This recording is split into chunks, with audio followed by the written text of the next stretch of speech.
Salut tout le monde, c'est Jinji pour Jinji DR.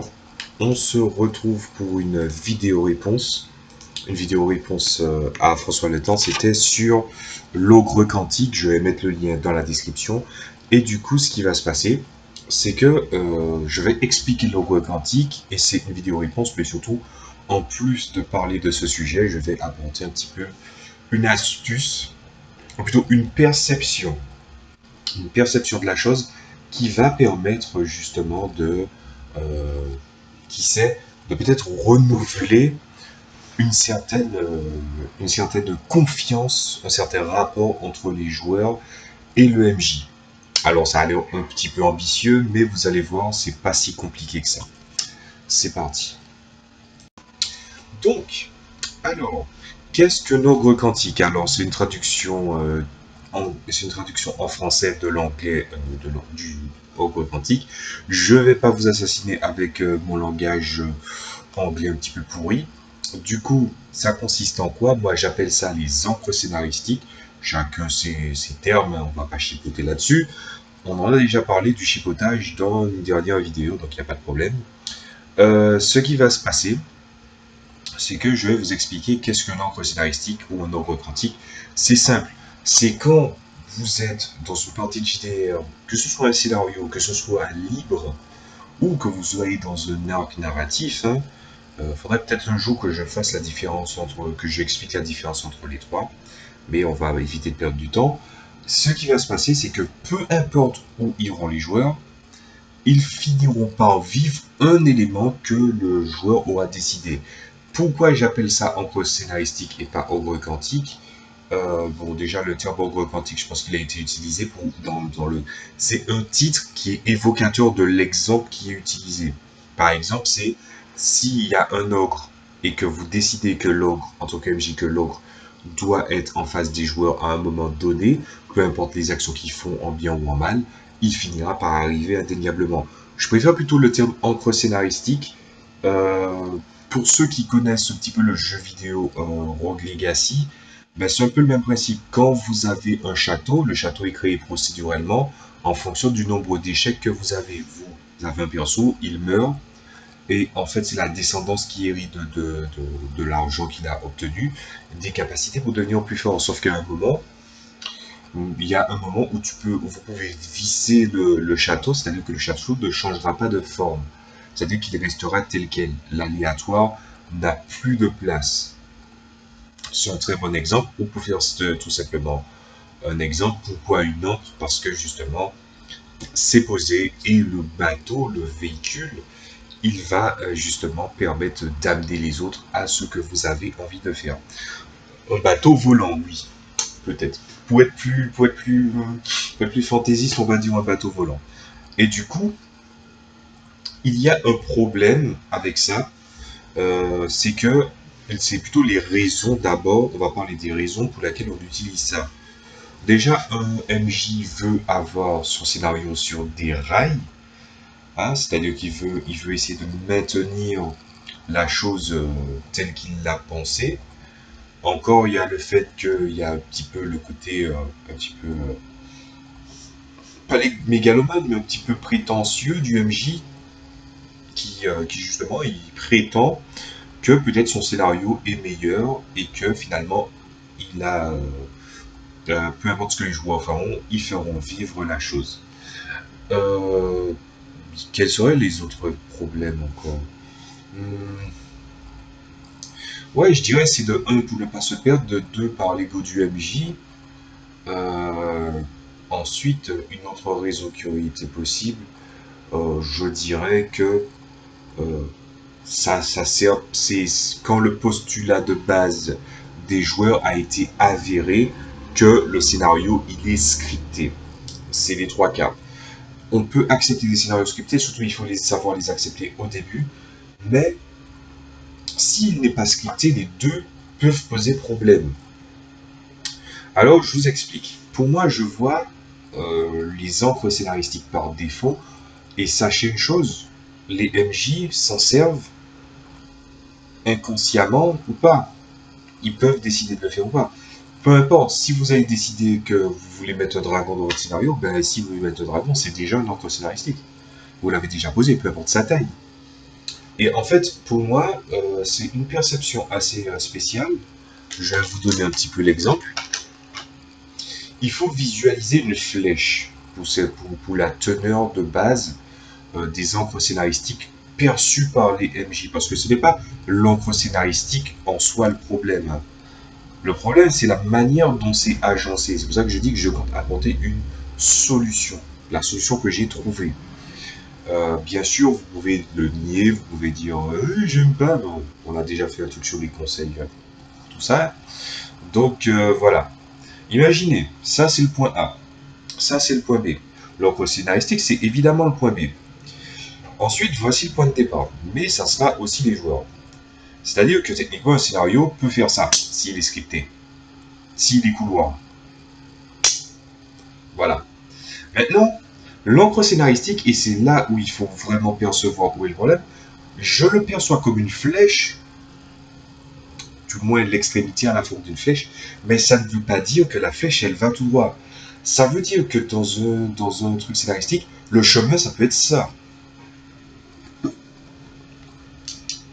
Ouais, ouais, ça a l'air ridicule comme ça, mais c'est exactement ça. C'est-à-dire que les joueurs peuvent inconsciemment pas casser justement le fameux point B que vous avez déterminé, et justement il y a un chemin. C'est-à-dire que en fait, tous les joueurs peuvent baliser n'importe quel coup de partie, ils peuvent gratter le moindre millimètre de votre couloir ou de votre bac à sable, il verra qu'il arrivera ici.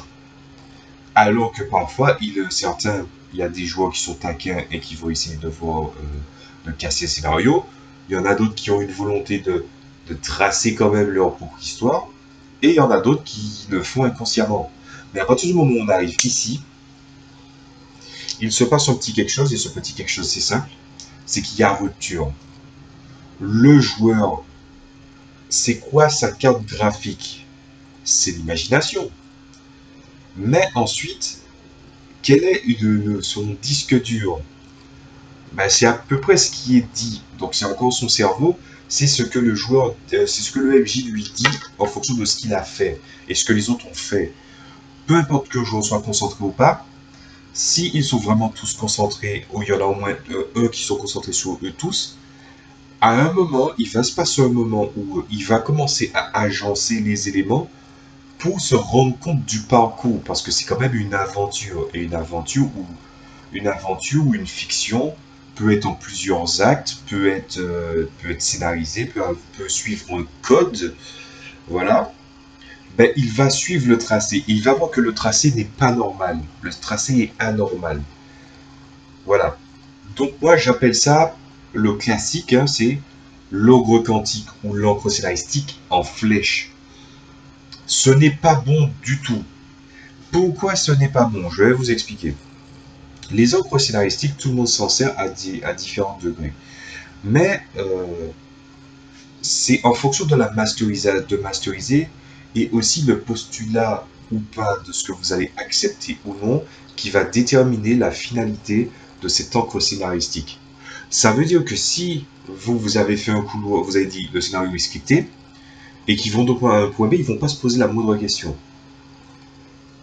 Si vous dites vous êtes en bac à sable et il arrive ça, mais ça arrive au milieu de nulle part. Je crois qu'il y a une comparaison que j'avais vue dans un manga qui fonctionne assez bien, c'est imagine que tu as de l'herbe bien épaisse, bien grasse, et à un moment tu te retrouves face à un château, soudainement, sans route officielle, rien, juste un château comme ça. Ça va choquer, ça va bouleverser, et pas forcément dans le bon sens. Parce que, encore une fois, je vais rappeler un petit détail, l'important n'est pas la cohérence. L'important, c'est le vraisemblable. Les deux sont deux faces d'une même pièce, mais la base importante, c'est le vraisemblable. Ce n'est pas vraisemblable. Donc comment voulez-vous que les joueurs y voient une cohérence? Et c'est là que justement les joueurs vont avoir une gêne. Et peut-être que dans le scénario, justement, euh, les joueurs vont tilter. Ça m'est déjà arrivé avec un scénario d'ailleurs, un scénario, c'est un one-shot qu'a fait jouer de mes joueurs et je suis passé en tant que joueur. Et justement, la finalité du point B n'était pas cohérent par rapport au parcours ou à la démarche de ce qui s'est passé. Qu'est-ce qui compose une aventure? Qu'est-ce qui compose une partie de JDR? Il y a d'abord le contexte, il y a l'univers et son contexte. Ensuite, vous avez les personnages et ensuite vous avez les interactions et surtout à terme les objectifs. On a 3 facettes. Donc, ce qui va se passer, c'est que les joueurs indirectement vont suivre le tracé. Et quand le tracé va être suivi, ils ne vont rien dire. Ils vont peut-être noter des trucs, mais ils ne vont rien dire. Mais une fois arrivé à la finalité, ce qui risque de se passer, c'est que si c'est ni vraisemblable, ni cohérent, parce que justement, ça ne l'est pas, le prétexte que ce n'est qu'un jeu, et surtout ne faites jamais cette erreur. Quand vous faites une erreur, le coup du ta gueule, c'est magique. Personnellement, je ne le tolère pas. Je préfère expliquer. Si mon explication ne tient pas de la cohérence et du vraisemblable de l'univers, il tient de mon explication sur le terme de la mécanique de jeu, ou encore ce que j'appelle les coulisses, c'est-à-dire comment faire fonctionner telle ou telle chose. J'ai un petit peu cette démarche pédagogique avec mes joueurs, parce que justement ça leur permet de comprendre comment, pas forcément comment je fonctionne de A à Z, mais ça permet de comprendre pourquoi grâce à la transparence que je mets, que je ne les ai pas pris par surprise, qu'il n'y a pas de piège, et surtout, c'est très très important, qu'ils doivent comprendre pourquoi ça a été fait comme ça, et pas autrement. Et est-ce qu'il y aurait deux solutions? Bien sûr qu'il y aurait des solutions, et c'est bien d'en débattre à la fin de partie, ou en rapport de partie, si vous en faites. Donc, à partir de ce moment-là, il y a eu une rupture. La conclusion n'était pas à la hauteur de l'aventure vécue et des difficultés rencontrées. Voilà. Et donc, du coup, à la fin, effectivement, il s'est passé un espèce de moment où mon personnage s'est plaint du résultat au vu de ce qui s'est passé. Donc, attention, le point A et le point B. Le point A et le point B, c'est en flèche, même s'ils font des sortes de mouvements. Mais attention, c'est pas seulement le point B qui peut poser problème, c'est-à-dire arriver à cette scène. C'est son contenu aussi. Et oui. Et à ce moment-là, il y a rupture. Ça ne veut pas dire que les joueurs vont avoir une baisse d'entrain pour les prochaines parties, mais le MJ n'aura pas, même pas bien fait son travail, mais les joueurs seront à certains degrés insatisfaits. S'il y a des joueurs qui ont vécu ça, en commentaire, les témoignages, ou même si vous ne l'avez pas vécu et que vous trouvez que c'est plutôt intéressant ce débat parce que vous êtes jamais arrivé à ce point-là, d'accord. Ensuite, c'est quoi ma solution? Alors, avant de parler de ma solution, je tiens à expliquer un petit détail. C'est comment vous construisez votre scénario, comment vous construisez votre narratif. Moi, j'ai ma méthode. Vous voyez, je sais que je l'ai déjà montré à plusieurs reprises. Voilà, ce cahier en papier recyclé, hein, voilà. Du coup, qu'est-ce qu'il y a à l'intérieur? Vous voyez des tas de post-it. C'est mes scénarios que j'ai pas encore fait. Donc, le scénario, il explique chaque élément important de mes scénarios. Je vous montre la plus grande page. Normalement, je prends 2 pages pour faire un scénario. Mais là, j'en ai pris 3. Regardez. Je ne sais pas si vous verrez quelque chose, mais en tout cas, c'est ça. Il y a la page ici. Voilà. Il y a la page ici qui donne les informations primaires. Là, c'est les notes du MJ. Et ici, c'est les informations complémentaires, normalement, qui se trouvent parfois sur la page de gauche. Sauf que la page de gauche, elle était pleine. Voilà.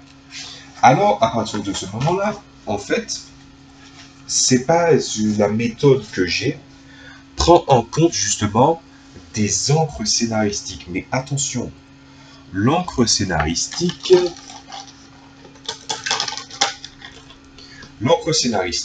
n'est pas forcément ce qu'il est.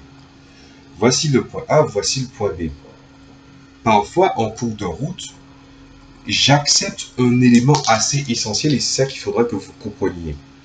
C'est que, à partir du moment où on fait on pose des encres scénaristiques avec une logique en flèche, ça veut dire que vous vous asseyez sur la possibilité que vos joueurs sont capables de construire une meilleure aventure que vous l'ayez fait.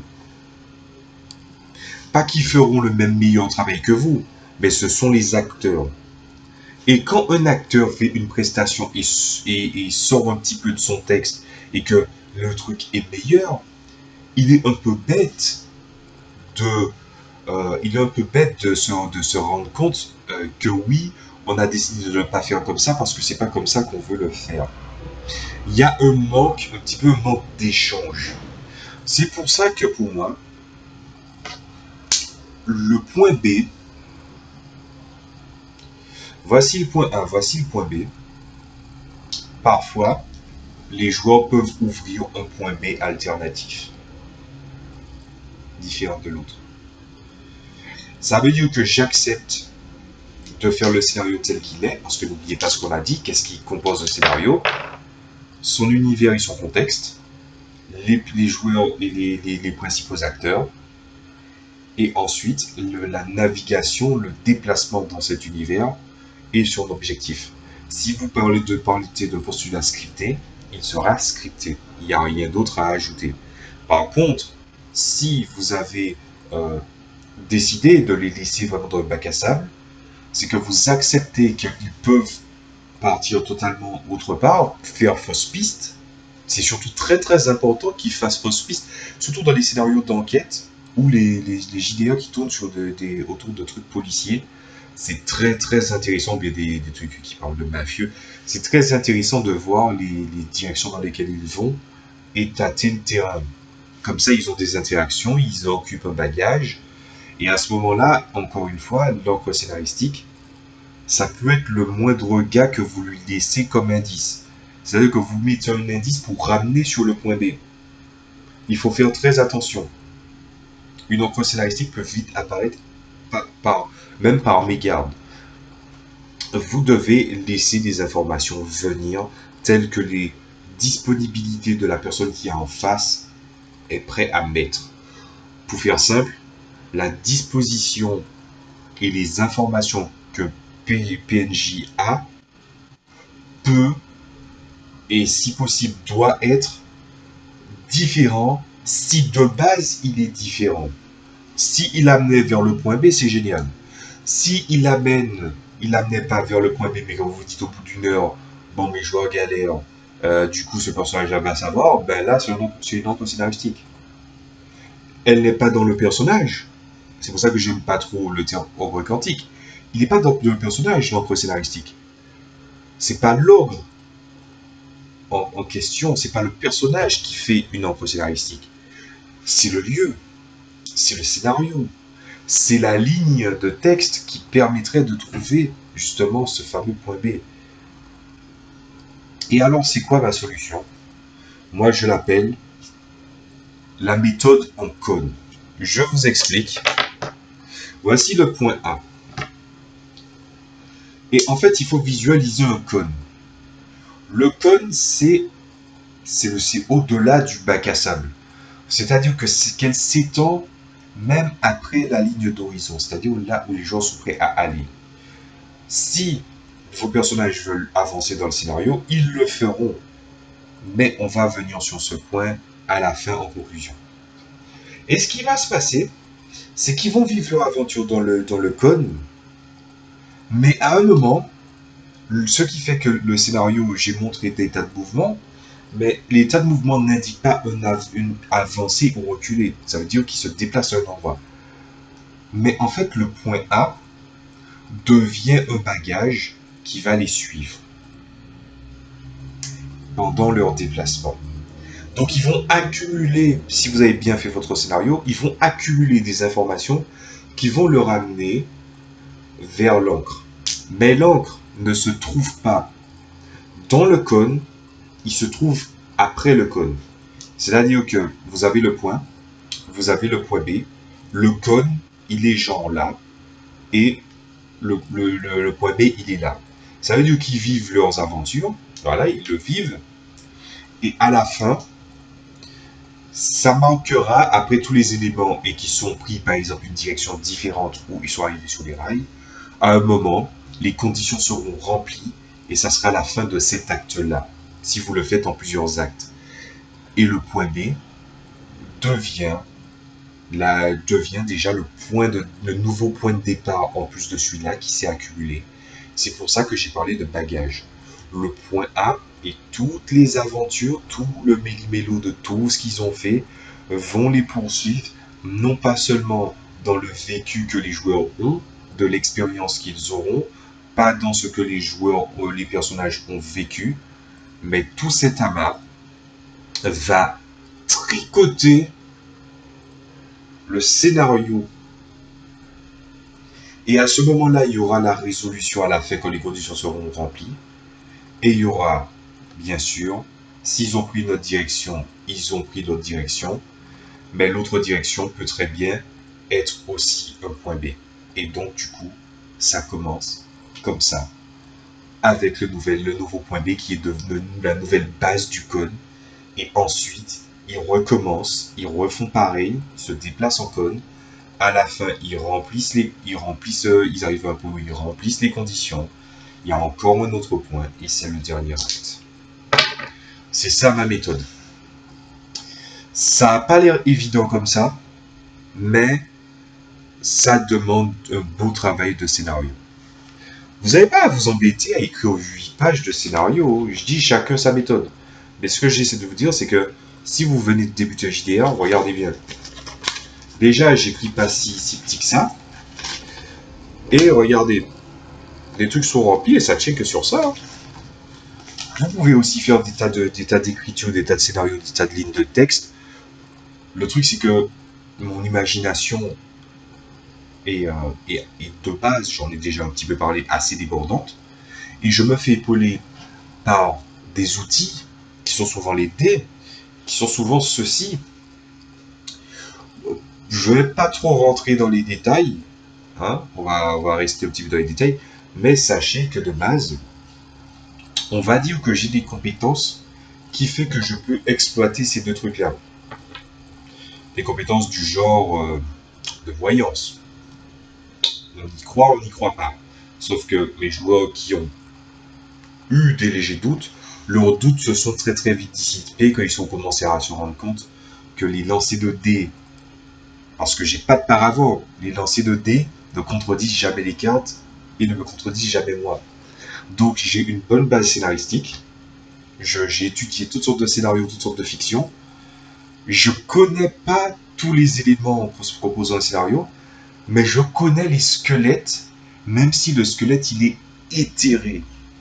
Et personnellement, quand je construis un scénario, vous voyez la base du scénario en squelette, si c'est en cône, c'est en squelette, ben imaginez qu'entre chaque vertèbre ou chaque espace entre les os, il y a un espèce de flux éthéré, si on veut rester un petit peu fantasmagorique, un petit peu métaphorique.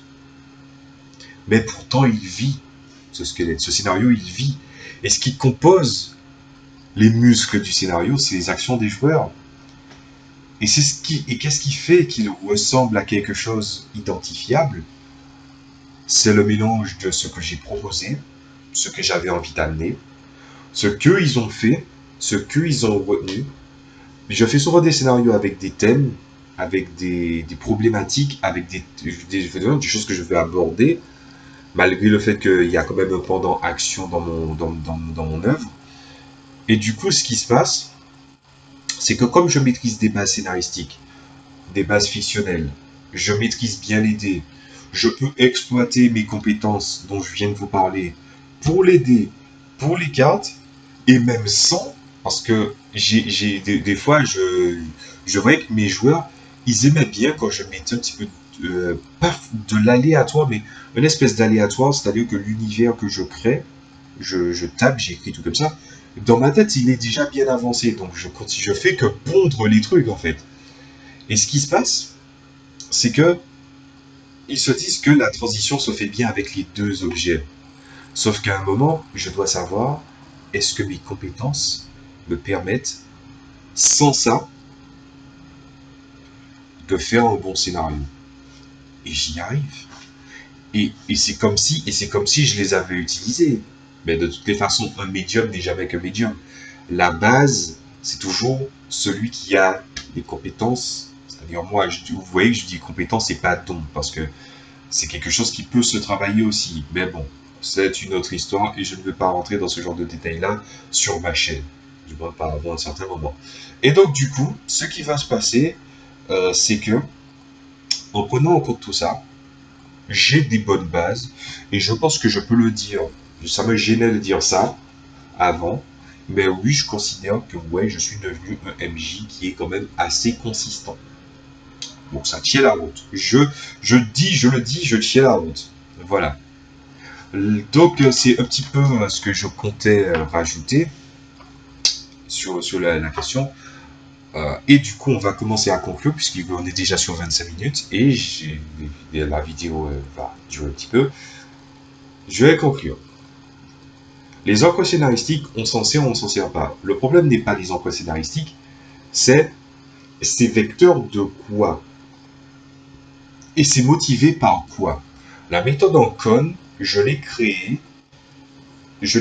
inconsciemment en fait.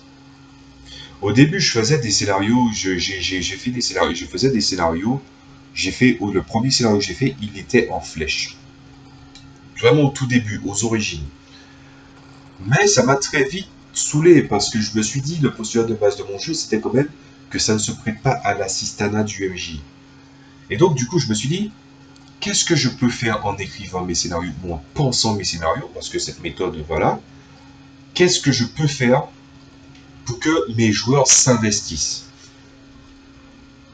Ah ben, comment j'ai fait pour qu'ils s'investissent? Ben, c'est simple. Je considère que je fais un postulat de base et j'ai vu ce qui compose un scénario, j'ai étudié, j'ai retourné le truc dans tous les sens et cette solution est tombée.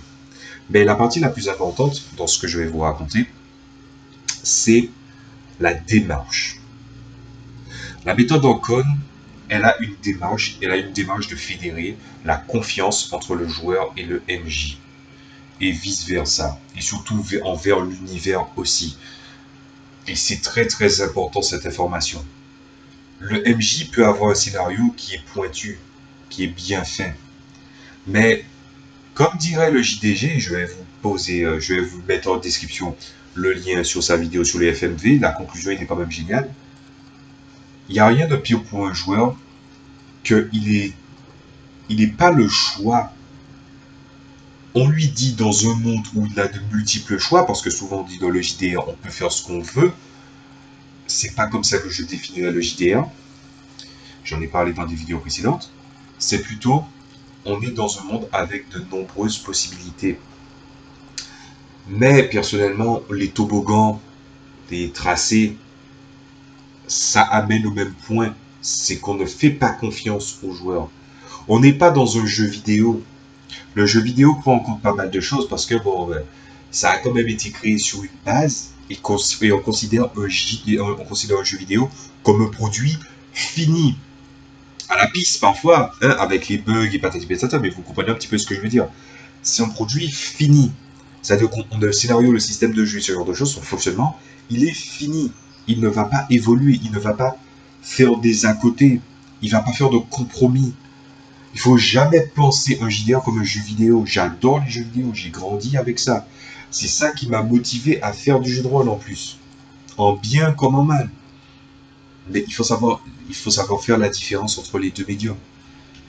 Vous pouvez faire la différence en faisant en sorte que vous placez la confiance dans vos joueurs, vous posez des scénarios, vous posez vos emplois scénaristiques, et eux, ils sont capables de vous raconter une belle histoire. Peut-être des choses qui sont hors sujet par rapport à votre scénario, mais c'est des choses qui vont construire leur histoire, quelque chose qui va faire que cette histoire ne ressemblera à aucune autre.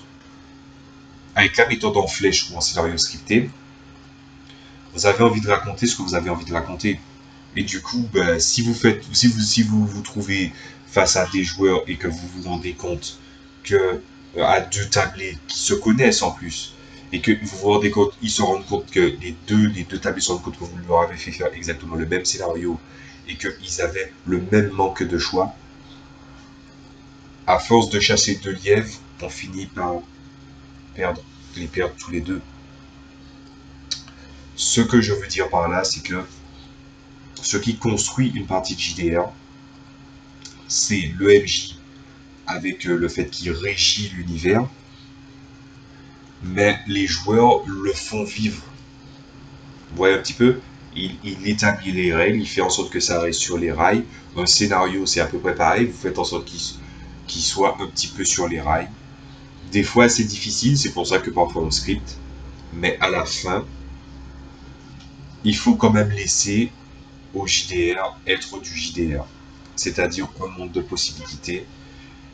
Et surtout, à la fin, tout le monde sera satisfait de l'expérience qui a été posée.